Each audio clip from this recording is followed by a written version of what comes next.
নমস্কার। আপনার বাচ্চা যদি ভীষণ রকমের একজেদি হয়, প্রচন্ড রাগ, আর এই রাগের কারণে অনেক সময় গুরুজন মানে না, গুরুজনের গায়ের উপর হাত তুলে দেয়, এবং কখনো দেখা যায় যে নিজের উপরও সে অত্যাচার করে, মানসিক বিকারগ্রস্ততা তৈরি হয় রেগে গেলে।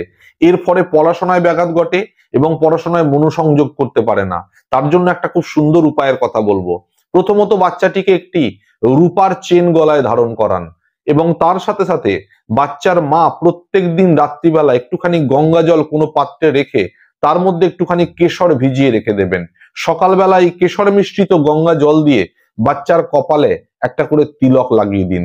দেখবেন কিছুদিনের মধ্যেই বাচ্চা শান্ত হয়ে গেছে এবং পড়াশোনার মধ্যে মনোসংযোগ করতে পারছে।